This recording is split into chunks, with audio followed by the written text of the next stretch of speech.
This is how it was when the state of Israel was founded. Eventually, the Jewish population lived there for a long time, while the Palestinians were, in comparison with the Jewish ones, sparsely settled and had great opportunities to withdraw. That is to say, the continually victorious state of Israel cannot forever rely on the sympathies that the world accords to victims. End of quote. We see that what Wiesenthal is advocating here is nothing else than a state-founding violence with a human face, with limited violations. Incidentally, as to the comparative sparsity of settlers, according to my Israeli sources, the population of the Palestinian territory in 1880, just when the mass influx of Jews started, was 25,000 Jews versus 620,000 Palestinians. So much about the density of the population. However, from today's perspective, the truly interesting part of this passage is the last sentence. Its only consistent reading is that now that the state of Israel is continually victorious, it no longer needs to behave like a victim, but can fully assert its force. True, insofar as one doesn't forget, I would add that this position of power also involves new responsibilities. That is to say, the problem today is that the state of Israel, while continually victorious, still relies on the image of Jews as victims to legitimize its power politics and to denounce its critics as hidden Holocaust sympathizers and so on. Arthur Koestler proposed a profound insight, quote, "If power corrupts, the reverse is also true. Persecution corrupts the victims, though perhaps in subtler and more tragic ways." End of quote. Cecile Winter, a collaborator of Alain Badiou, recently proposed along these lines a nice mental experiment. Imagine Israel as it is in its destiny of the last half century, but ignoring the fact that Jews came there stigmatized by the signifier of the absolute victim, and thus beyond moral reproach. What we thus get is a standard story of colonization. So, why should we, as Alain Badiou proposes, abstract from the Holocaust when we judge the Israeli politics towards Palestinians? My answer, yes, we should, but not because one can compare the two, but precisely because the Holocaust was an incomparably stronger crime. I think that it is those who evoke Holocaust in this way, as legitimization of Israeli politics, that effectively manipulate it.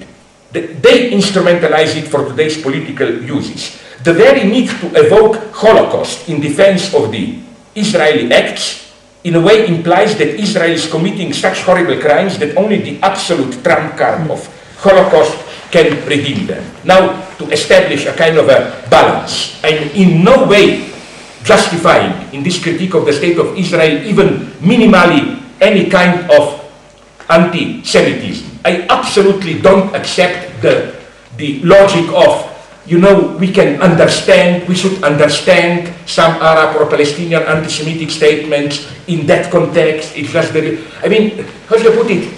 That they don't really, that's how some Palestinians justify it. Yes, we have anti-Semitic out, but they don't really mean Jews. What they mean is just the state of Israel and so on.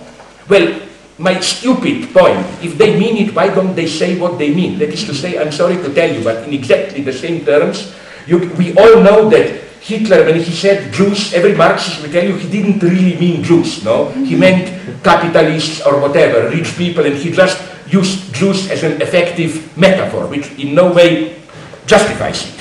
What is wrong with the predominant Arab reaction?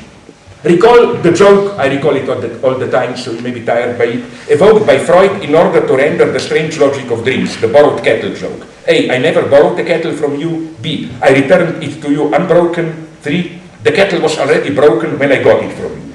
Of course, such an enumeration of inconsistent arguments confirms per negationem what it wants to deny, that I returned you a broken kettle. But does the same inconsistency not characterize the way radical Islamists respond to the Holocaust? A, Holocaust did not happen, or it happened in a much smaller, not 6 million, just 200,000, whatever.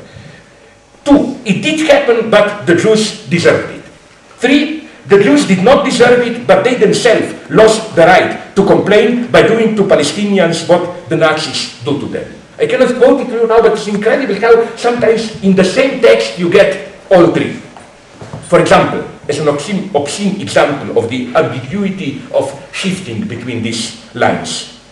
You know how the scandal caused by the Iranian president Ahmadinejad when, in his speech in Mecca in December 2005, he implied that guilt for the Holocaust led European countries to support the establishment of the State of Israel. Quote, some European countries insist on saying that Hitler killed millions of innocent Jews in furnaces. And they insist on it to the extent that if anyone proves something contrary to that, they condemn that person and throw him in jail.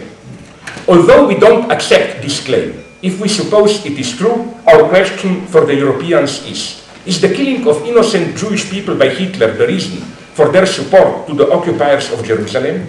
If the Europeans are honest, they should give some of their provinces in Europe, like in Germany, Austria, or other countries, to the Zionists, and the Zionists can establish their state in Europe. You offer part of Europe, and we will support it. End of quote. I think sincerely that this statement is a mixture of the most disgusting insinuations and of a correct insight. That is to say, the disgusting part is, of course, Holocaust denial, or even more problematically, the claim that Jews deserved it. Namely, if you listen carefully, when Ahmadinejad says we don't accept this claim, he is consciously, some Iranian friends confirmed this to me, ambiguous. Which claim? The claim that Hitler killed millions of Jews, or the claim that the Jews were innocent? So he oscillates. They were not killed, or maybe they were killed, but they were not innocent.